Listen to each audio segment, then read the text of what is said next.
오늘 본문 말씀에서는 그 믿음의 모습, 그 모습과는 사뭇 달라 보이는 그러한 모습을 우리들에게 보여줍니다.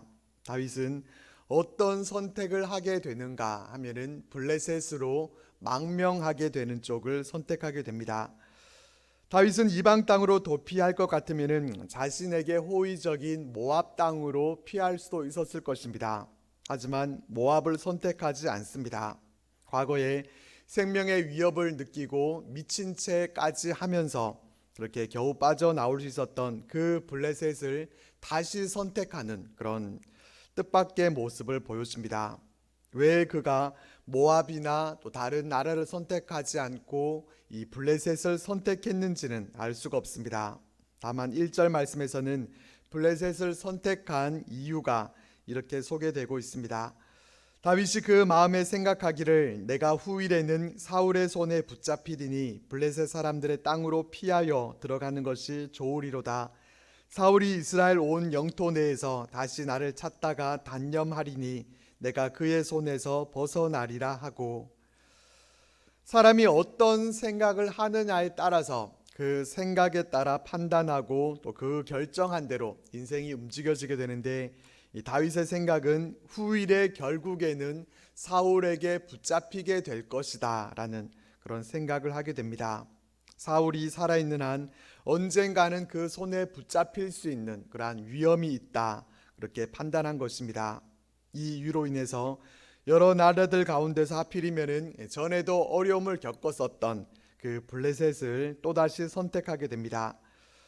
성경을 보면은 이렇게 궁금한데도 그 이유를 알 수 없는 그런 내용들이 여러 군데가 있습니다. 아무리 머리를 싸매고 생각해 봐도 이유를 알 수 없는 그런 일들이 많이 있는데, 다윗이 블레셋으로 또 다시 망명하기로 선택한 그 이유에 대해서도 우리가 다윗이 되지 않는 한은 그 이유를 절대로 알 수 없을 것 같습니다. 그렇기 때문에 이런 거는 우리가 잘 기억을 해 뒀다가 나중에 이제 천국에 가서 다윗을 만나게 되면은 다윗에게 직접 도대체 무슨 생각으로 블레셋에 또 기어 들어갔던 겁니까? 이렇게 우리가 물어봐야 될 것 같습니다. 다윗이 이렇게 사울을 피해서 이방 땅으로 이렇게 망명을 선택하는 모습을 보면서 우리는 믿음의 사람이라면은 잘 참고 신뢰하면서 그렇게 기다려야 되는데, 다윗도 참 별 수 없구나 이런 생각을 우리가 할 수 있습니다. 하지만 그렇게만 우리가 생각할 것이 아니라 오랫동안 쫓겨 다니다 보니까 이 다윗도 그 마음이 약해지고 그런 생각에까지 이르게 됐구나, 이렇게 우리는 또 다윗의 입장에서 그 마음을 좀 헤아려 줘야 할 것 같습니다. 이를테면 다윗이 영적 침체에 빠진 것입니다. 긴 병에 효자 없다라는 이 말과 같이 다윗의 이 모습을 통해서 우리는 긴 고난에 믿음 있는 자가 없다, 이렇게 말로 바꿔서 생각해 보게 됩니다. 잠깐의 고난은 우리가 어떻게든지 이것을 잘 이겨내 보겠지만은 계속해서 반복되는 그 오랜 고난은 그만큼 우리가 견디기 어렵게 됩니다. 다윗이 이런 영적 침체에 빠지게 되니까 어떤 모습을 보여주게 됩니까? 2절 말씀을 보면은 다윗이 일어나 함께 있는 사람 600명과 더불어 가드 왕 마옥의 아들 아기스에게로 건너가니라 라고 말씀해 줍니다. 다윗은 하나님의 뜻을 여쭤보는 것도 생략합니다. 이 앞에 있는 23장을 보면은 블레셋이 그 일라로 쳐들어왔을 때 다윗이 여호와께 묻자와 이르되 내가 가서 이 블레셋 사람을 치리이까 하면서 하나님께 여쭤봤었습니다. 그리고 하나님의 응답 후에도 다윗이 여호와께 다시 묻자온대 라고 하면서 다시 또 하나님께 여쭤보면서 하나님의 뜻을 물었었습니다. 그런데 영적 침체에 빠지게 되니까 다윗이 하나님께 여쭤보지 않습니다. 하나님의 뜻과는 상관없이 그 마음에 생각한 대로 사울의 손에 잡힐 것 같으니까 그 전에 아예 블레셋 땅으로 피해 들어가는 것이 좋겠다, 이렇게 생각을 합니다. 그러면서 기대를 가져보기는, 그렇게 하게 되면은 혹시 사울이 이스라엘 온 땅을 다 뒤져보다가 포기하고 자신을 쫓는 일을 이제 단념하게 되지는 않을까, 그래서 이제 그의 손에서 벗어날 수 있지는 않을까 하게 됩니다. 이 1절 말씀에 나오는 이 다윗의 생각을 들여다보면은 내가 그의 손에서 벗어나리라 라고 하면서 이 사울의 손이 등장합니다. 다윗은 사울의 손을 두려워하면서 그 손에서 벗어나고자 했습니다. 그러나 다윗이 기억하고 붙들어야 할 손은 무엇이었습니까? 하나님의 손이었습니다. 보이지 않지만은 강력한 하나님의 손이 그동안 이 다윗을 지켜줬기 때문에 지금까지 그 위협에서도 안전할 수가 있었는데, 영적 침체에 빠지게 되니까 이 강력한 하나님의 손, 지금까지 이 다윗을 붙들어줬던 그 손을 바라보지 못하고 하나님의 손은 작아져 버리고 사울의 손이 그렇게 크게 이 다윗에게 다가온 것을 볼 수가 있습니다. 이렇게 우리는 문제가 생기게 되면은 하나님은 작아지고 문제가 더 크게 우리에게 다가오게 됩니다. 경제적인 문제, 또 영적인 문제, 또 건강의 문제, 이 문제들 가운데서 하나만 문제가 생기게 돼도 우리는 그 문제 앞에 그 문제만 크게 다가오고 하나님은 한없이 그저 작아져 있기만 합니다. 그만큼 우리는 우리 눈에 보이는 것을 중요하게 생각하고 우리의 눈에 보이는 대로 우리는 생각하고 또 판단하게 된다는 것입니다. 하나님의 손은 분명히 역사하시지만은 하나님의 손은 보이지 않습니다. 하나님의 손은 우리의 육신의 눈으로는 볼 수가 없습니다. 이 하나님의 손은 믿음으로만 우리가 볼 수 있습니다. 보이지 않는 것을 보는 것이 믿음이기 때문에 우리가 믿음을 사용해서 이 하나님의 손을 봐야 되는데, 이 믿음이 영적 침체로 인해서 뒤로 물러나게 되니까 하나님의 손은 보이지 않고 사울의 손이 더 커지게 되는 것입니다. 우리는 이 부분을 염두에 두고 눈앞에 보이는 우리가 사울의 손만 보면서 우리가 염려하고 또 낙심할 것이 아니라, 비록 보이지는 않지만 하나님의 손이 살아 역사하신다라는 것을 우리가 분명히 믿고, 아무리 사울의 손이 거대하다고 해도 사울의 손에 절대로 넘겨주지 않으시는 하나님의 더 크고 위대하신 손이 있다는 것을 우리가 신뢰함으로, 이 믿음으로 살아갈 수 있기를 바랍니다. 사울의 손을 염려하면서 자신의 생각으로 판단한 이 다윗은 그 판단대로 움직여서 이 600명의 사람들과 함께 가드 왕 아기스에게로 가게 됩니다. 앞에서도 언급한 바와 같이 다윗이 블레셋으로 망명한 것은 이번이 처음이 아니라 두 번째입니다. 처음에 블레셋으로 갔을 때는 아기스의 신하들이 격렬하게 이 다윗을 반대했었습니다. 다윗은 골리앗을 무찔렀던 그런 위험 인물이기 때문에 그냥 내버려 둬서는 안 된다라는 것이 이 아기스의 신하들의 생각이었습니다. 그래서 미치광이 흉내를 내는 그런 수모를 겪기까지 하면서 그 위기를 모면할 수가 있었습니다. 그랬던 것이 이제 약 10여 년이 지난 그 후에 다시 망명을 합니다.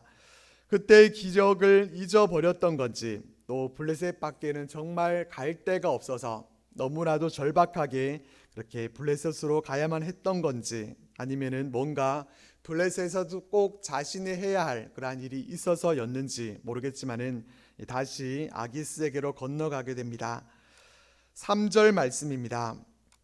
다윗과 그의 사람들이 저마다 가족을 거느리고 가드에서 아기스와 동거하였는데, 다윗이 그의 두 아내 이스라엘 여자 아히노암과 나발의 아내였던 갈멜 여자 아비가일과 함께 하였더니, 다윗이 블레셋으로 건너갔을 때 이 모습을 얘기해 주는데, 다윗과 그의 사람들이 저마다 가족을 거느리고 동거했다, 이렇게 표현해 주고 있습니다. 전에 처음으로 이 블레셋으로 망명했을 때 다윗이 혼자 들어갔었습니다. 근데 이번에는 자신을 따르는 600명의 무리들과 함께, 그 많은 사람들과 함께 들어가게 됩니다. 이 두 번째 망명 때는 처음 망명 때와는 그 상황이 달라져서 아기스가 환영하고 또 극진히 대접하게 됩니다. 다윗의 가족 두 아내를 거느리고 아기스와 동거했다라고 하는 것은 아기스에게서 후한 대접을 받았다라는 그러한 의미입니다. 여기에 나오는 이 아기스는 다윗이 처음에 블레셋에 들어갔을 때 그 아기스와는 다른 인물이라고 그렇게 여겨지고 있습니다. 아기스는 사람의 이름이 아니라 이 가드 왕의 칭호가 아기스였을 것입니다. 그렇다면은 어쩌면은 다윗이 이 블레셋으로 다시 들어갔던 것은 새로운 아기스가 다스린다라는 그 사실을 그가 들었기 때문일 수도 있을 것입니다.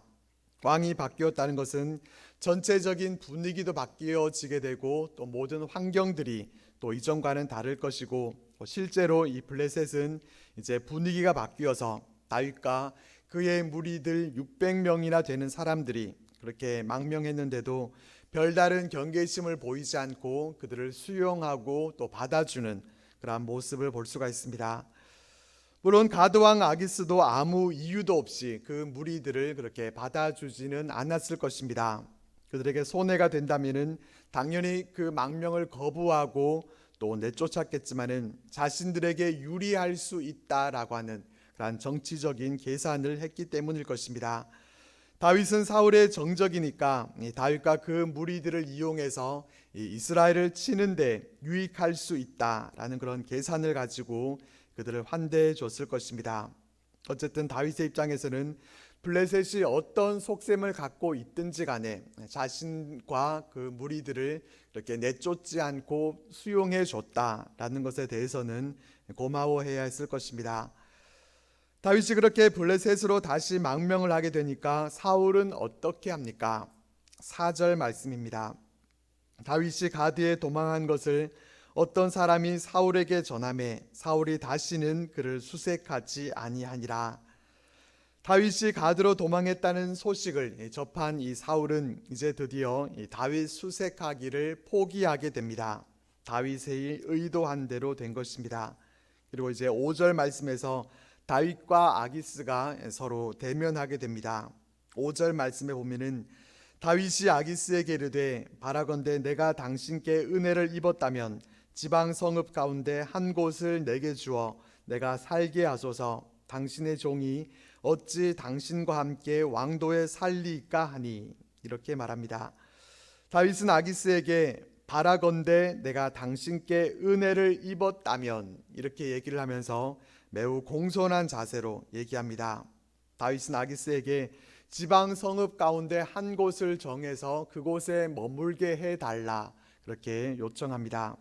다윗은 아기스가 우려할 만한 일에 대해서 그에 대한 방지책으로 미리 그렇게 자신이 왕도에 함께 살지 않겠다라고 그렇게 먼저 제안합니다. 다윗은 자신을 낮추어서 자신은 왕이 거하는 그 왕도에 함께 거하지 못할 그런 미천한 당신의 종입니다 라는 점을 그렇게 강조해서 얘기합니다. 다윗의 말을 들은 이 아기스는 다윗의 그 말에 대해서 내심 안심이 되기도 하고 또 기분도 좋고 그랬을 것 같습니다. 그래서 아기스는 시글락이라고 하는 곳에 살도록 그곳을 내주게 됩니다. 이 시글락의 정확한 위치는 불분명하지만은 여호수아서의 땅 분배에 대한 이 내용을 보게 되면은 시므온 지파에게 주어진 그들의 기업에 대한 그 땅의 이름들이 쭉 열거되는 것에 보면은 이 시글락이라는 지명이 나옵니다. 근데 이 땅을 끝내 점령하지 못하고 시글락은 블레셋의 영토가 되어 버립니다. 그랬던 시글락이 이 다윗이 시글락에 살게 되면서 그때를 기점으로 해서 이 사무엘서를 기록하는 그 시대까지 유다 왕에게 속한 유다 땅이 되었다는 것입니다. 그러니까 시글락을 거주지로 받게 된 것은 이스라엘의 입장에서는 너무나 잘된 일이었습니다. 땅을 하나 차지하려고 하면은 전쟁을 하면서 수많은 피를 흘려야 겨우 얻을 수가 있을 텐데 다윗은 피 한 방울도 흘리지 않고 그것도 도피 생활을 하고 있는 그러한 상황에서 유다 땅을 차지하게 되는 이런 생각지도 못한 은혜를 얻게 됩니다. 다윗은 그렇게 블레셋 사람들의 지방 이 시글락에서 1년 4개월을 지내게 됩니다. 이 16개월의 그 시간들 얼마나 꿀맛 같은 그러한 시간들이었겠습니까? 그동안 늘 불안하기만 하던 그 도피 생활에서 이제 오랜만에 편안한 삶을 누릴 수가 있었을 것입니다. 8절 이하의 말씀에서는 시글락에 자리 잡은 다윗이 어떤 일을 했었는지에 대해서 소개를 해줍니다. 다윗이 시글락에서 있으면서 어떻게 지냈는지 8절 말씀을 우리 같이 읽어보겠습니다. 시작. 다윗과 그의 사람들이 올라가서 그술 사람과 기르스 사람과 아말렉 사람을 침노하였으니 지방의 주민이라. 다윗과 그의 사람들은 그술 사람, 기르스 사람, 아말렉 사람을 징벌합니다. 다윗은 그 땅을 공격해서 한 명도 남겨두지 않고 다 죽입니다. 그리고 양과 소와 나귀와 낙타, 의복과 같은 그러한 전리품들만 챙겨서 이 아기스에게로 돌아옵니다. 그 전리품을 보고 아기스에게로 갔더니 아기스는 오늘은 누구를 침노하였느냐 이렇게 묻죠. 오늘은 이렇게 묻고 있는 것을 보면은 이전에도 다윗이 그렇게 다른 곳을 징벌하고 전리품을 가져온 적이 있다는 그런 뜻이 됩니다. 아기스의 질문에 대해서 다윗이 아기스에게 대답을 하는데 다윗이 뭐라고 대답을 하는가 하면은 유다 네겝과 여람무엘 사람의 네겝과 겐 사람의 네겝이니이다 이렇게 대답합니다. 어떻게 하고 있습니까? 거짓말을 하고 있습니다. 다윗이 친 곳은 그술 사람과 기르스 사람과 아말렉 사람이라고 하는 이방 민족들이었습니다. 다윗은 자신의 고향인 유다 지파를 쳤다 그렇게 거짓말을 합니다. 11절에는 다윗이 모든 사람들을 죽이고 전리품만 가지고 간 이유가 나옵니다. 11절 말씀을 같이 읽어보겠습니다. 시작. 다윗이 그 남녀를 살려서 가드로 데려가지 아니한 것은 그의 생각에 그들이 우리에게 대하여 이르기를 행한 일이 이러하니라 하여 블레셋 사람들의 지방에 거주하는 동안에 이같이 행하는 습관이 있었다 할까 두려워함이었더라. 다윗이 포로를 데려오지 않은 이유는 포로들 때문에 자신의 그 거짓말이 드러날지도 모르기 때문에 이를 차단하기 위해서였습니다. 다윗은 시글락에서 무엇을 하고 있었는가 하면은 유다를 괴롭히는 이방 민족들을 하나씩 그렇게 제거해 나간 것입니다. 이러한 행동은 유다 사람들에게는 당연히 고마운 일이 됐을 것입니다. 그리고 이후에 다윗이 왕이 되고 난 후에도 이것은 다윗이 해 나가야 할 그러한 어차피 해야 할 숙제였습니다. 그 숙제를 다윗은 시글락에 있으면서 이 숙제를 미루지 않고 미리 하고 있는 것입니다. 이 공부 잘하는 사람들의 특징은 잘 알고 계시죠. 미리미리 공부를 합니다. 근데 공부를 잘 하지 못하는 사람의 특징은 이미 우리들이 다 경험해 봐서 잘 알고 계실 것입니다. 실컷 놀다가 시간 맞춰서 겨우 그렇게 숙제를 해 가거나 또 놀다 보니까 또 숙제할 시간이 없어서 또 숙제를 못 해가는 그런 일도 생기게 됩니다. 수요일에 사무엘상 말씀을 계속해서 살펴보고 있는데 사실은 숙제를 내드리고 싶은 그런 마음도 있습니다. 예배 드리기 전에 지난주 말씀을 한번 복습해 오시고 또 다음 주 말씀을 미리 한번 읽고 스스로 묵상을 좀 해보신 후에 제가 말씀 전할 때에 그 스스로 묵상한 것과 어떤 차이가 있는가 하는 것도 이렇게 비교해 보시도록 이렇게 예습도 해오라고 이렇게 해보고 싶습니다. 그러면 분명히 또 미리 복습과 예습을 하시는 분도 계실 것이고 또 예배당 오시기 직전에나 또 예배당에 오셔서 뒤늦게 숙제를 하시는 분도 분명히 계실 것입니다. 그렇지만 그렇잖아도 이 고달픈 세상살이에 예배 시간에도 또 숙제 때문에 스트레스 받아 못 살겠다 하실 것 같아서 그렇게는 하지 않을 생각입니다. 어쨌든 다윗은 이렇게 우등생처럼 그 미리 숙제를 하는 그런 학생이었다는 것입니다. 다윗이 블레셋으로 망명을 결정한 것은 분명 올바른 모습은 아니었습니다. 영적 침체로 인해서 그와 같이 자신의 생각대로 결정한 것이었습니다. 하지만 다윗은 영적 침체에서 헤어나오지 못하고 계속해서 그가 잘못된 길로 빠져들고 나락으로 떨어지고 있었던 그러한 모습이 아니라 그가 그렇게 이스라엘의 대적이 되는 이방 나라 사람들을 제거했다는 것은 그가 정신을 차리고 자신이 있어야 할 자리, 자신이 해야 할 일을 찾아서 해 나가고 있었다라는 것입니다. 오늘 본문 말씀에서 다윗이 지금 취한 이 행동들은 다윗이 잘했다 그렇게 얘기해 주고 있지 않습니다. 하나님께 여쭤보지도 않고 자기 생각대로 블레셋으로 간 것과 또 이방 나라 백성들을 그가 무참히 살해한 것과 또 아기스에게 거짓말을 한 것, 이 모두가 다 잘한 일이었다라고 그렇게 말하는 것이 아니라 다윗이 행한 일들 있는 그대로를 보여주고 있고, 그의 행동이 잘한 일인지 또 잘못한 일인지에 대해서는 우리가 하나님의 말씀으로 잘 분별해야 될 것입니다. 근데 제가 오늘 본문 말씀을 보면서 한 가지 충격을 받은 것이 있다고 하면은 하나님이 안 계시다는 것입니다. 본문 말씀을 잘 보시면은 여호와 하나님이 등장하지 않습니다. 그래서 제가 사무엘상을 쭉 처음부터 훑어봤습니다. 사무엘상 1장부터 해서 26장까지 하나님이 등장하지 않은 적이 없습니다. 여호와 하나님이 그 단어가 지금까지 한 번도 빠지지 않고 나왔었는데 오늘 본문 말씀에는 등장하지 않습니다. 뒤로도 더 찾아보니까 28장에서 30장까지도 다 나오는데 마지막 사울의 죽음이 있는 이 31장에도 하나님이 등장하지 않습니다. 사무엘상 전체에서 오늘 본문 말씀과 마지막 장에만 하나님이 나오지 않습니다. 하나님은 그저 침묵하고 계십니다. 다윗이 블레셋으로 갈 때에도 뭐라 하지 않으셨고, 시글락에 가서 사는 동안에도, 또 이방 나라들을 칠 때에도, 아기스에게 거짓말을 할 때에도 하나님은 다윗에게 아무 말씀도 하지 않으셨습니다. 이것은 곧 다른 한편으로 생각해 보면은 블레셋에서 다윗이 하고 있는 모든 일들은 다 하나님과는 별 상관이 없는, 그냥 자신이 원하는 대로 살아가는 삶이고 하나님의 뜻과는 무관한 삶을 살아가고 있는 것으로 그렇게 여겨집니다. 그런 중에도 그래도 다윗은 영적 침체에 빠져서 하나님을 떠나고 곁길로 간 것이 아니라 자신의 백성들을 위해서, 하나님 나라를 위해서 자신이 해야 할 일에 대해서는 제대로 방향을 잡고 있다는 점입니다. 우리의 신앙의 여정에서도 우리 또한 이 다윗과 같이 이와 같은 그런 삶을 우리가 경험할 수 있습니다.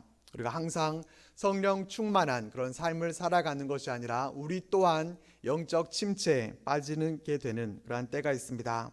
영적 침체에 빠져서 하나님께 기도할 생각도 하지 않고 자신의 생각대로 살아가는 그런 모습이 될 수도 있습니다.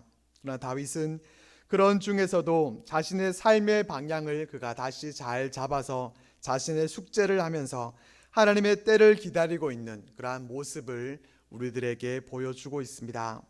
오늘 본문 말씀은 다윗의 모든 행동들이 옳다라고 그렇게 우리들에게 얘기해 주고 있는 것이 아니라 잘못된 모습도 분명히 있지만은 그런 중에도 그가 아주 잘못된 길로 가지 않고 그 방향을 하나님께로 잘 잡아가고 있더라라는 것을 우리들에게 보여주고 있습니다.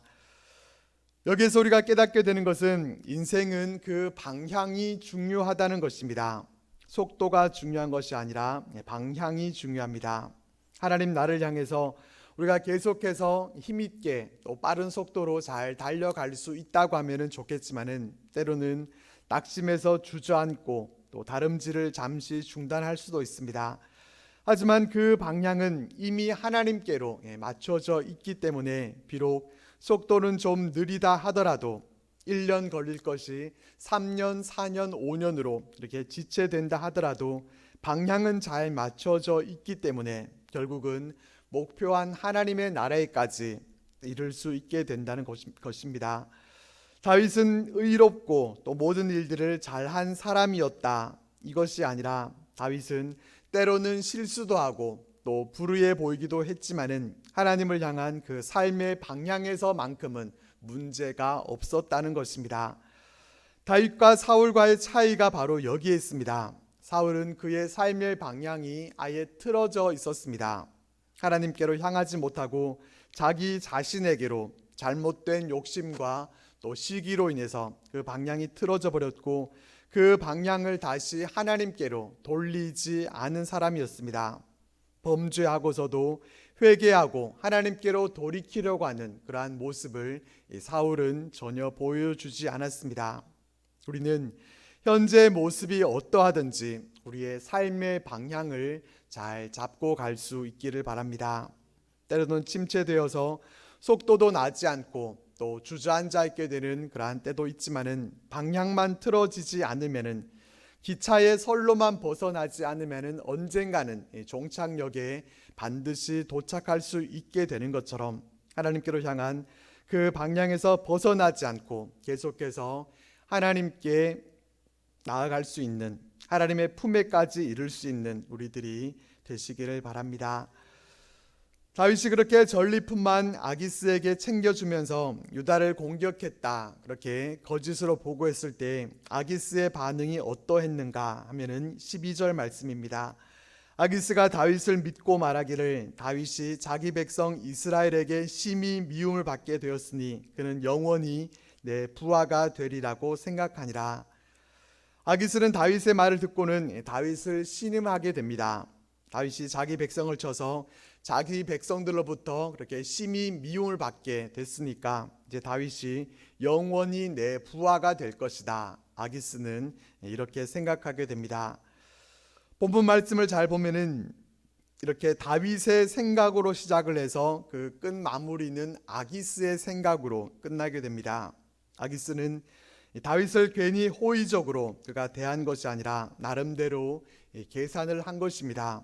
골리앗을 무찌른 천하의 다윗이 자신의 부하가 되면은 다윗을 이용해서 자신이 직접 전쟁터에 나가지 않더라도 이 부하 다윗을 이용해서 블레셋의 주변 나라들을 삼킬 수 있을 거라고 그렇게 생각했습니다. 특별히 제일 눈의 가시와 같은 그런 이스라엘까지도 다 수중에 넣을 수 있겠다라고 그는 생각합니다. 물론 이것은 어디까지나 아기스의 생각이었고 다윗은 그러고 싶은 생각이 없었습니다.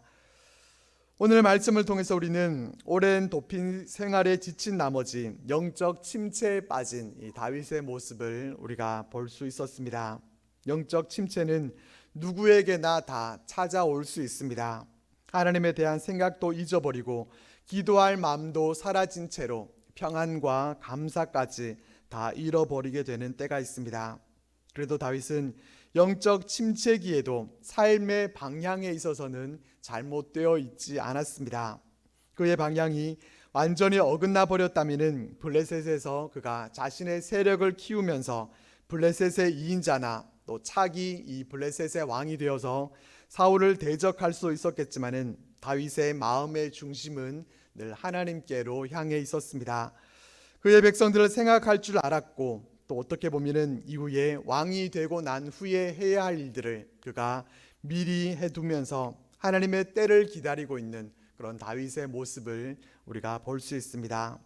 우리 삶 가운데 영적 침체가 찾아온다 하더라도 우리는 다윗의 이 모습을 우리 마음 가운데 새기면서 침체한 모습에서 그대로 주저앉아 있는 것이 아니라 힘주시는 하나님을 의지하면서 다시 일어날 수 있기를 바랍니다. 방향만 하나님께로 잘 맞춰 놓기만 하면은 좀 더디 간다고 해도 문제 없습니다. 다시 일어나면 됩니다. 하나님은 우리를 다시 일으켜 세워주시고 또 회복시켜 주시는 그런 은혜 하나님이심을 우리가 다시 한번 기억하면서 잠잠히 하나님의 때를 기다리며 믿음으로 나아가서 하나님께서 다시 우리들을 손잡아 일으켜 세워주실 때 일어나 빛을 발할 수 있는 그런 믿음의 사람들로 모두 살아가실 수 있게 되기를 바랍니다.